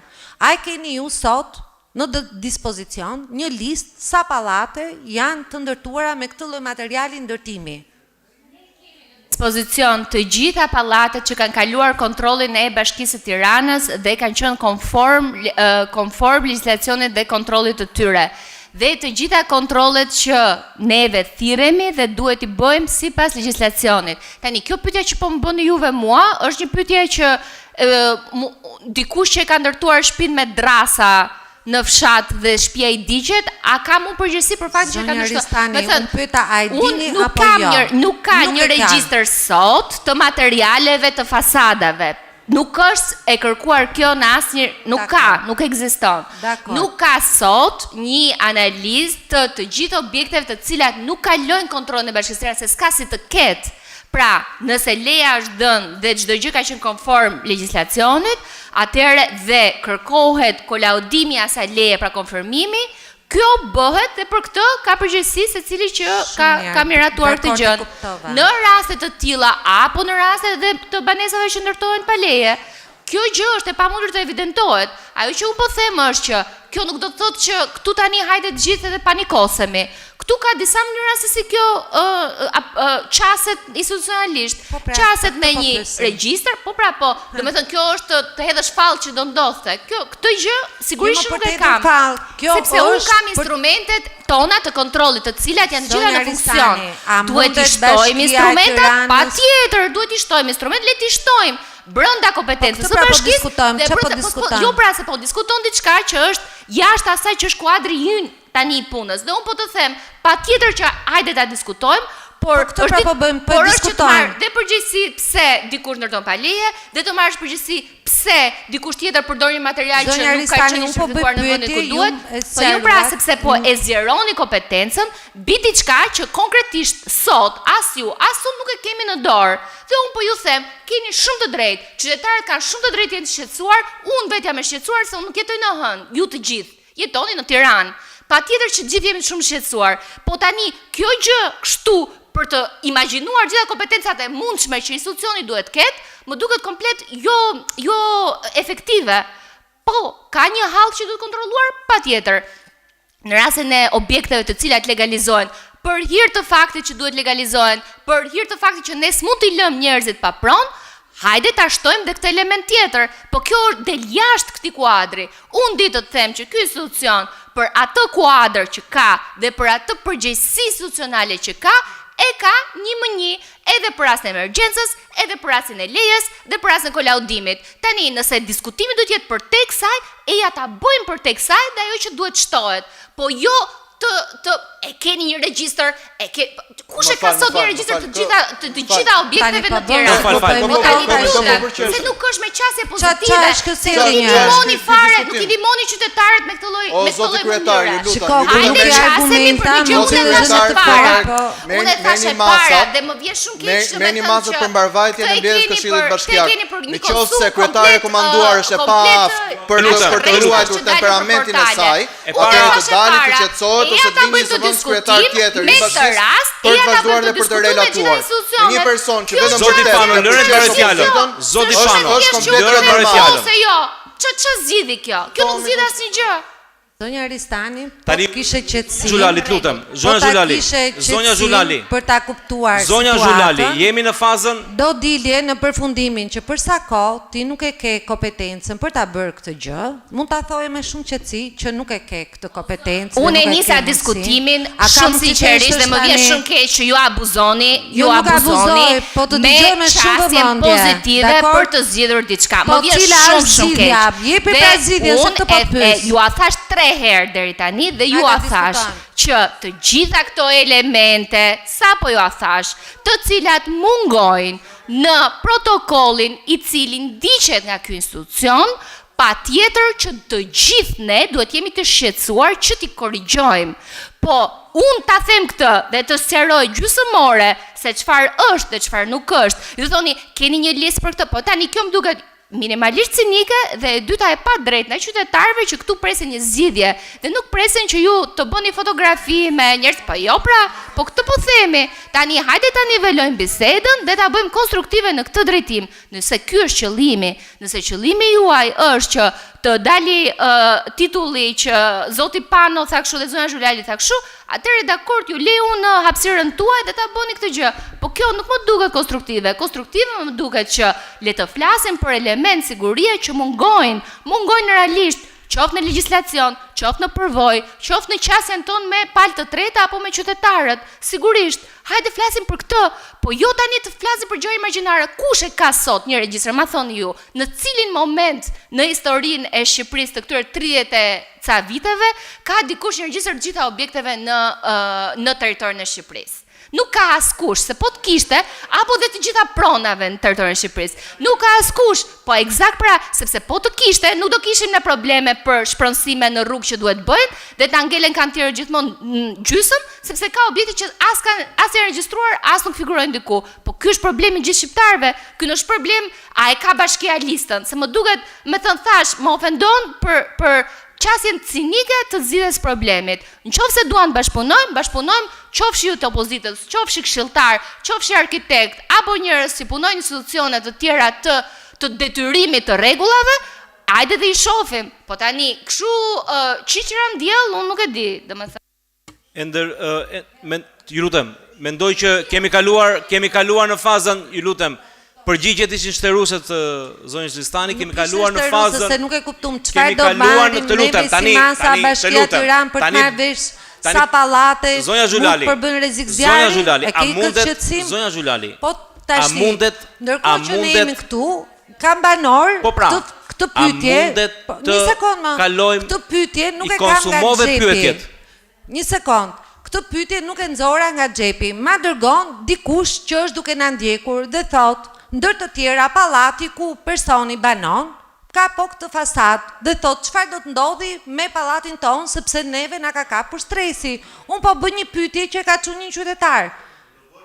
A do vim neve me një zgjidhje, me një propozim, a do ta trajtoj vetë bashkia? Këtë është pyetje normale. Zonja Xhulali, objekti i kësaj mbledhje është i qartë. Dhe më vjen keq që po e devionit çështjen në çështje tjera. Objekti është i qartë. Jemi në fazën e diskutimeve, kush nga këshilltarët kërkon të marrë fjalën për diskutim? Po, Zoteli Mehmeti. Po. Faleminderit Zoti Ibrahim Llari. Patjetër, çështja mund të meritonte të mlidhe jashtë radhe.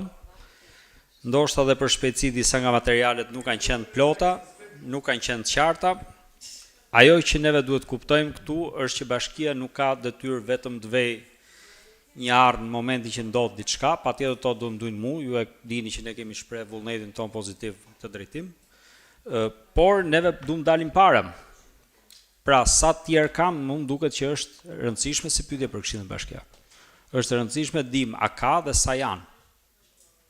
Nuk dihet, nuk pas ka një listë. Hajde ta bëjmë atë listë. Hajde të shohim sa prej këtyre pallateve sot janë 10, janë 20, janë 50, janë 100. Kanë një ristë të tipit dhe hajde të mendojmë një strategji se si neve këto fasadat i zëvendësojmë. Nga materiale djegshme të padjegshme. Na e thojnë ekspertët patjetër, por duhet nis kjo punë. Pra ne nuk mund të shkojmë me logjikën do zoti s'ndodh më. E para gjë, sepse ndër të tjera na ka ndodhur përpara gjatë mandatit ton, këshillit ton dhe kemi dhënë dushpërblim për një tjetër pallat djegur. Nuk është i pari. Kështu që në këtë aspekt kjo është e rëndësishme dhe s'ka nevojë asnjë prej nesh ta marrë këtë si gjë personale. Ky është fakt, ky është realitet, ka ndodhi dhe kësaj here. Dhe nuk mund ta lejmë. Për më tepër, duke kuptuar një diçka dhe unë ngrita edhe në komision. Duke qenë se ky rast u bë tejet publik dhe u shpjegu nga të gjitha mënyrat mediatike, politike, çdo lloj kanali edhe çdo lloj portali edhe, kemi një risk tejet madh tashti, jo vetëm të shqetësimit njerëzve, por kuptuam se si me një flak tejet vogël u diq ka një pallat. Copycati ekziston. Copycati ekziston si fenomen. Unë nuk do ta shtjelloj tashti me shtin men gjona njerëzve. Po copycati ekziston. Dhe për këtë duhet një veprim i shpejtë. Dhe megjithëse kjo ishte për një fatkeqësi si ky tip, unë prisja të mlidhej Komisioni i Këshillit Bashkiak për emergjenca civile. Unë mblodh vetëm ai çështjeve ligjore dhe ai ekonomiku. Dhe ndër të tjera vum re që edhe vendimet që kanë marrë, unë nuk jam i qartë tashti cilin vendim do votojmë neve. Këtë vendimin me afat apo këtë vendimin pa afat. Se nuk është i qartë. Pra, ekonomia që është mbledhur mbas çështjeve ligjore ka vendosur një gjë tjetër të kundërt në krahasim me atë që vendosi Komisioni i Çështjeve Ligjore. Tashti kjo do sqaru këtu. Dhe në këtë aspekt nevojitet i plan. Ne dham propozimin. Ne kemi votuar në Komisionin e Çështjeve Ligjore. Ju a tha kryetarja. Po, ndjes. Po pra do një afat. Ndjes një moment. Ta përfundoj, ishim ke diskutimet apo po mboni pyetjet. Nuk jam unë kryetarin detyri i bashkisë. Zonja. Dhe edhe një herë, neve shkojmë me parimin që do ta rikonstruktoj ky zotnia. Ka marrë një plan tjetër bashkia, po e zejmë ky se bën. Falimenton, mbyll, ikën. Ndjes, po përfundoj unë me është dhe një tjetër. Ka dhe pallate tjera. Dhe këto janë realitete e dyta. Dhe po kthehem konkretisht këtu. Është vendosur një shifër 40.000 lekë. Apo jo. Dhe është vendosur një shifër 40.000 lekë për të gjithë, për çdo. Ndërkohë që është një ndihmë, aty s'është bërë një numër sa banor janë, a janë familje, a kanë fëmijë, a janë të vjetër, a kanë nevoja të veçanta, a janë të smurt. Paktën ke lista që na ka ardhur neve jo. Është e shpejt kjo lista, dakord. Po, nuk mund të trajtojmë të gjithë njësoj. S'kan të gjithë njëtat halle. Dakord? S'kan të gjithë njëtat halle. Jo, në ligj jo se folëm me zyrën juridike, na u shpjegu shumë qartë që jo, në këtë rast ka hapësira dhe nuk është e përcaktuar. Paktën drejtoria juridike na u përgjigj kështu. Kështu që në këtë aspekt këtu, ky do diskutu. Do hap si diskutim. Jemi të hapur edhe për diskutimin e temë vendimit dytë apo vetëm për të parin? Të dyja bashkë. Okej. Vendime njëkohësisht. Meqense se ishim dhe neve propozimet tona i dhamë, ne mbështesim, po patjetër ka vend për rishikim. E dyta, për sa i përket subvencionimit të naftës. Të jemi të qartë, përdoret shpesh kjo, jo kriza, jo lufta, jo e tjera. Sot çmimi i naftës në bursë, se në bursë e blejmë ne, nuk shkojmë ta blejmë në Hormuz, është më i ulët se sa çmimi i naftës që ishte në 2012. Sot është 101, sapo ishte 101 indeksi Brent, ka qenë 120 mesatarisht në 2012, ku dollari, se e blejmë me dollar, aso ku e ka qenë 1100 lek vjetra, sot dollari është 810 lek vjetra. Pra sot ne kemi shumë më lirë naftën që e blejmë bursë krahasim me 2012, ku ne patëm vendosur atëherë me biletë 200 lek mos gabojë. Sot e kemi dhe biletën 400 lek, e kemi dollarin që është 30-35% më ulët, e kemi çmimin në bursë rreth 10% më ulët dhe e qym në këtë krizë dhe luftë dhe etj etj. Njëherë duhet ta kuptojmë që nuk është as krizë as luftë as gjë. Është i dorë njerëzish që kanë rritë sa çmime. Ca përmes taksave, ca përmes fryreve, nuk i takon Këshillit Bashkiak, nuk e ka bërë Këshilli Bashkiak.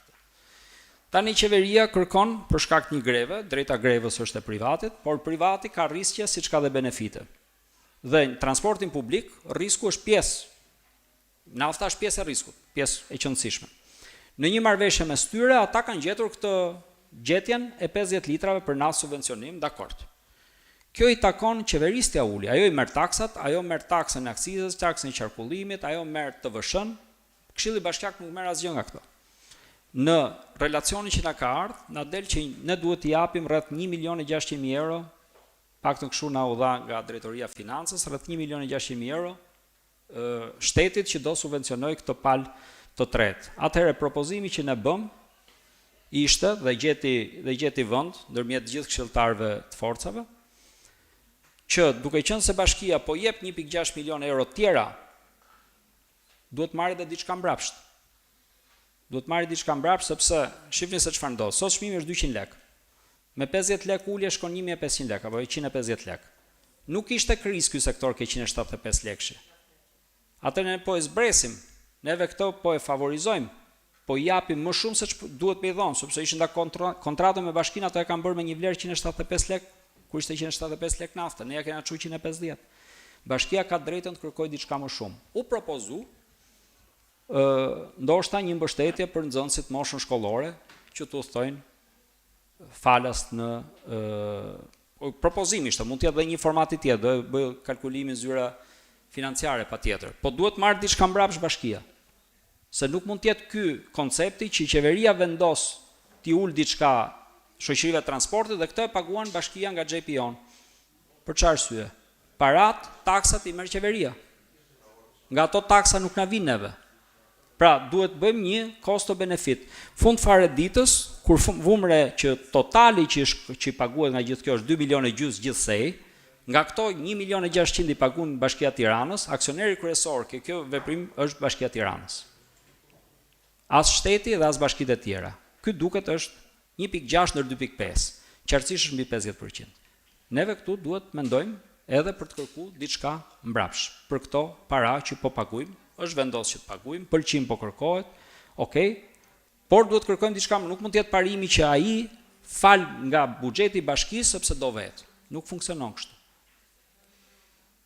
Ky është diskutim, nuk është pyetje sepse se keni ju në dorë këtë, por kemi në dorë të propozojmë patjetër që shoqëritë e transportit për karshi kësaj favorizimi financiar dhe kësaj falje parash të mëdha që po i bëjmë neve më kot, sepse ju shpjegova shumë qartë se ku është problematika financiare, t'i ofrojmë Bashkisë Tiranës dhe qytetarëve të saj një shërbim plus, duke qenë se po i paguajmë më shumë se sa ç'i pagunim vjet. Faleminderit.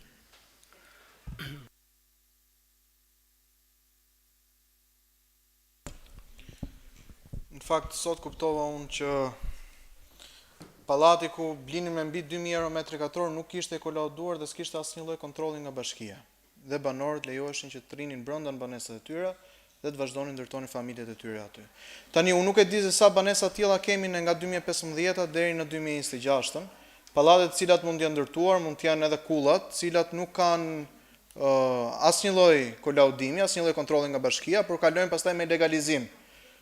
Po gjithsesi nuk kam çfarë përgjigje të marr këtu nga bashkia, pasi përballë është ndërtesa me 7 kate që ishte pa leje dhe me sa duket kaloi. Gjithsesi, unë mendoj që është çështje probabiliteti. Pra aq kohë sa ka akoma banesa të cilat janë me të njëjtën lloj fasade në Tiranë, është çështje kohe përpara se e njëjta tragjedi ndodhi sërish. Kemi sërish të njëjtin problematik dhe nuk mund ta lëmë në dorë të fatit. Ashtu si tha doktor Ali Mehmeti, hajde të gjejmë gjuhën e përbashkët, hajde të ulemi, hajde ngrihet një komision apo diçka tjetër nga bashkia për të bërë verifikimet në terren dhe verifikimet e lejeve për pallate të tjera të cilët kanë të njëjtat materiale që i kanë fasad dhe hajde të jepet drejtim.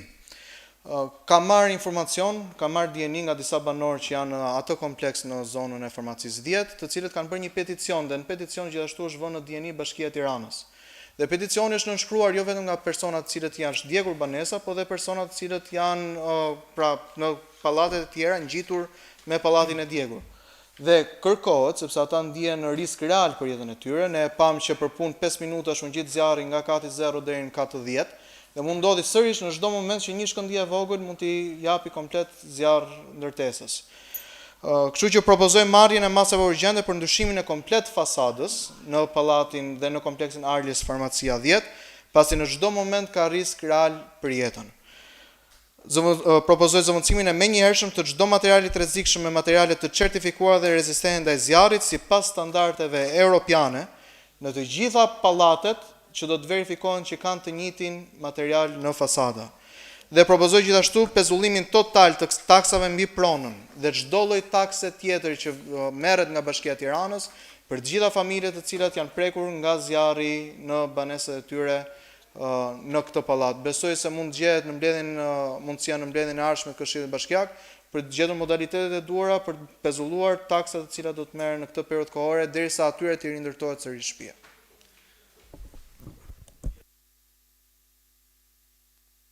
Shkurt fare, së pari do doja që të shpreha falenderimin maksimal dhe mirënjohjen për gjithë ekipin e zjarfikësve të Tiranës edhe të gjithë ata që u bashkuan në këtë situatë nga bashkitë të ndryshme të qarkut Tiranës. Dëgjova një koment, a pyetje nuk e di që u bën fillim, pse erdhen zjarfikësit e Kamzës, të Vorës e tjerë. Ka një parim. Dhe këtë e them edhe si zëvendës kryetari Komisionit të Emergjencave Civile të qarkut Tiranës, ka një parim dhe ka një rregull të shkruar dhe të pashkruar. Nëse ka një zjarr të atyre përmasave që ndodhin në Tiranë, nëse ndodh një gjë e tillë në Kamës, në Vorë, në Kavaj dhe Rogozhinë, të gjitha ekipet, Tirana, Kavaj, Rogozhina, Vora, të gjitha bashkohen në një aksion të tillë dhe nuk ka nevojë besoj për komente që solidariteti është një element shumë i rëndësishëm i të gjithë trupës së zjarfikësve ngado që janë në qarkun e Tiranës. Tjetra, Bashkia e Tiranës ka një model, dhe modeli që ka Bashkia e Tiranës për sa i përket fasadave ka të bëjë me objektet që janë në bashkëpronësi. Prej disa vitesh, Bashkia e Tiranës ka miratuar në këtë Këshill Bashkiak një vendim dhe e zbaton aty ku banorët financojnë 50% të shumës, i bashkohen financimit Bashkisë Tiranë dhe kryejnë paraveshjen e fasadeve të pallatit. Bashkia e Tiranës në këtë rast ka një standard shumë të mirë të materialeve që përdor, që është një standard që sigurisht duhet ndiqet pastaj edhe nga privatët. Dhe ky është modeli i Bashkisë së Tiranës.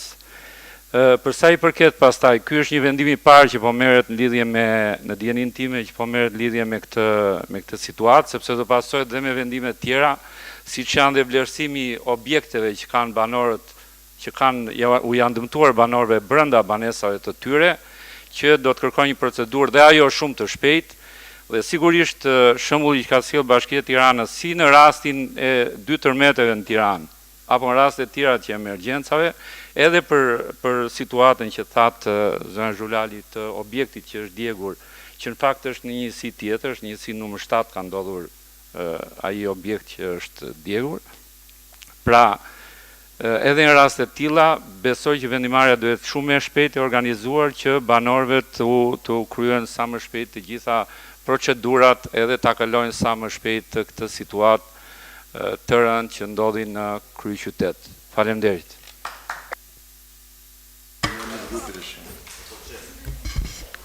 Atëre do e merrni në emër të grupit apo sepse është mendoj që është momenti për të kaluar te grupet sepse u shtëruan diskutimet.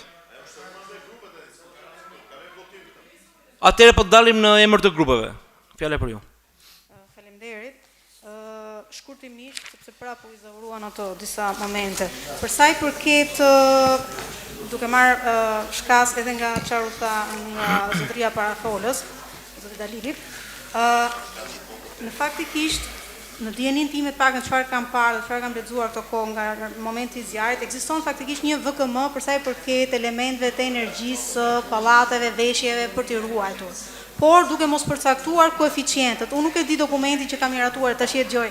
Dokumenti që ka miratuar Bashkia e Tiranës në raste të tilla të veshjeve kapot, do ishte mirë që komisioni, bashkia, nuk e di, drejtori ti verifikojnë dhe herë çfarë koeficientësh, çfarë lloj materialesh përdoren, në mënyrë që paktën në fasadat që po ndihmon bashkia, po bashkëfinancion, të kemi sigurinë. Pastaj të bëhet kontrolli në rang gjithë bashkie, qoftë edhe në rang qarku, kjo ishte meraku apo shqetësimi.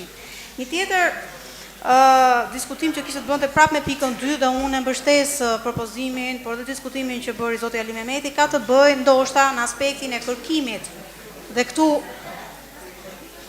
këtu insistoj dhe i bashkangjitem kërkesës për të kërkuar firmave të transportit që të paktën në periudhën kur fillon shkolla shtator deri në qershor, qoftë dhe universiteti, në këtë periudhë të japin një bonus për studentët dhe për nxënësit pavarësisht moshës, se mos gaboj nga 8 vjeç marrin bilet, që të mos paguajnë dhe të jetë një lloj bonusi për këta, me që dhe po të shkojmë, po duhem parë dhe analizat financiare, jam koshente për këtë.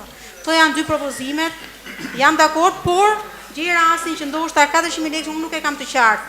40.000 lekë është për të përballuar qëran, apo do bëhet një rivlerësim tjetër për dëmet materiale të këtyre banorëve.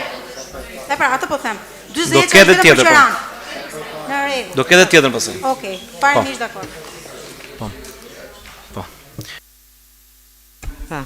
Zonja Zhulali.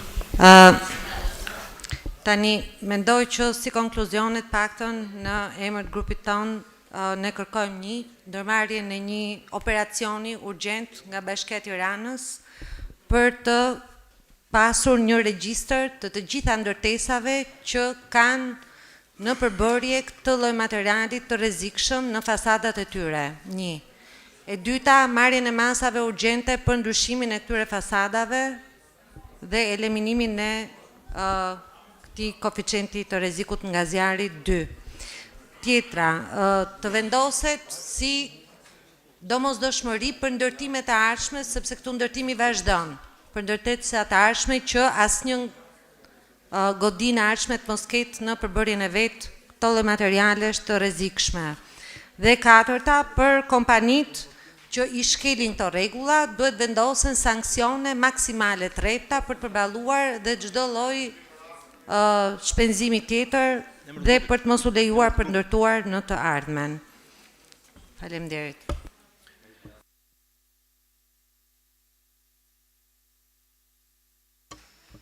Po, faleminderit. Përsa i përket 2 projektakteve, pavarësisht zgjatjes diskutime, unë besoj si nga opozita, si dhe nga ajo çka sqaroi kryetari i bashkisë dhe në lidhje me problematikën e ndodhur në objektin e kompanisë Salis, unë besoj që ne sot ndodhi fakti dhe ne po marrim masa për të përmirësuar dhe për të zbutur fatkeqësinë që ndodhi në atë pallat. Dhe kjo është detyra jonë funksionale që ne kemi në këtë moment. Përsa i përket problematikave që ngriti zonja Zhulali dhe u dha një përgjigje nga Bashkia e Tiranës, unë them jo se nuk qëndrojnë. Pra, në momentin kur jeta e qytetarëve vjet në rrezik, çdo aspekt tjetër duhet të diskutohet. Si është edhe rasti i fasadave, por kjo nuk bëhet as me urdhër, nuk bëhet as me të bërtitur, nuk bëhet as me fjalë politike, por bëhet duke diskutuar me një tjetrin dhe duke i kërkuar Bashkisë Tiranës që përsa i përket këtij rasti, ky rast të shërbej që mos ndodhi më zjarri, pra ne këtu mos mblidhemi më që t'japim një qira tjetër, për një pallat tjetër.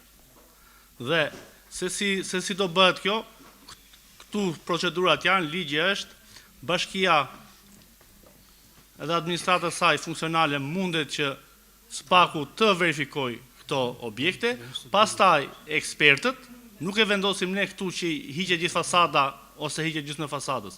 Ne thjesht duhet të dimë në cilat objekte është përdorur ky material edhe ekspertët të vendosin pastaj se çfarë do bëhet me këto fasada. Nëse do duhet i vendim këshilli në rregullore, vinë ta sillin tek ne ta diskutojmë, por për sa i përket pjesës që ne kemi sot detyrë funksionale është që u pa në momentin ndodhi zjarri, administrata funksionoi shkoi fiku zjarrin. Banorët janë pa banesë, ne si këshill marrim përsipër të paguajmë qiran atyre banorëve. Për rastet e tjera që do ndodhin, normalisht duhet që Bashkia e Tiranës mos ndodhin, si sot zoti Bregu, të evidentoj se cilat janë këto pallate dhe cila është mundësia se si mundet të shmanget zjarri në raste të tjera. Kurse për lidhje me projektaktin e dytë, subvencionimi që ne si bashki marrim përsipër, Bashkia e Tiranës do ta marrë subvencionim se ato urban, ato buzi shërben qytetarëve të Tiranës. Ju ishit tu koshient që për shkak të krizës naftës dhe çmimit pa përballueshëm nga këto shoqëri ata ndaluan transportin publik. Dhe në fund kush vajti këtu qytetari. Atëre ne sot jemi të detyruar që mos pengohet puna e qytetarëve, duke ardhur si pasojë se s'mund të themi s'ka krizë. Zoti Ali Mehmeti bëri një llogaritje dhe unë nuk e di, e tha në emër të Partisë Demokratike apo në emër të vet, që po ta dëgjosh fjalimin, nuk pas ka rritje çmimit të naftës. Në çdo lajm po diskutohet çdo orë që ndryshon çmimi i naftës. Po ndryshon çdo orë dhe unë nuk e di se si do jeni në lidhje me këtë vendim, do votoni apo jo, por të thuash që këtu nuk ka ndryshim çmimi të naftës, se çmimi që ka si para 2 vjetësh, si para 3 vjetësh, kjo do të thotë që s'ke lidhje me realitetin. Unë do kërkoja vetëm një gjë nga Bashkia e Tiranës, që ne do ta miratojmë këtë akt, por duhet të jetë e vëmendshme ndaj këtyre shoqërive, të cilat duhet vënë gjithë flotën e tyre në dispozicion qytetarëve, si dhe të paktën duhet inspektimi në oraret e mëngjesit. Në oraret e mëngjesit ne duke miratuar këtë akt, nuk kanë borxh qytetarët e Tiranës të mungojë asnjë autobus në orën e pikut.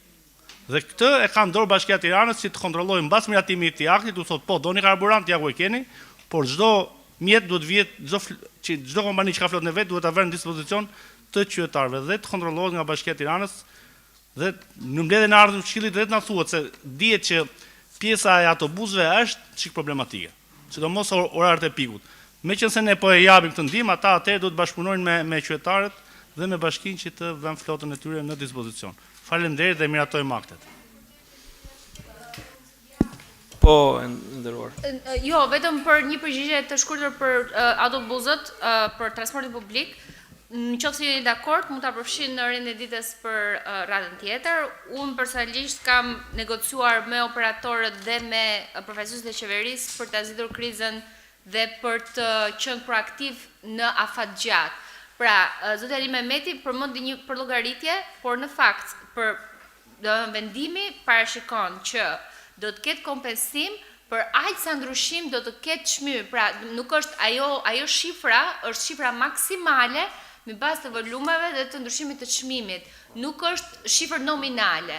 Pra, deklarimet të dhënat që do të vinë nga tatimet do të përllogariten dhe kjo është maksimumi i hapësirës buxhetore që ne do të kemi për këtë rast. Kështu që desha ta theksoja këtë dhe bëhet fjalë vetëm për 3 muaj.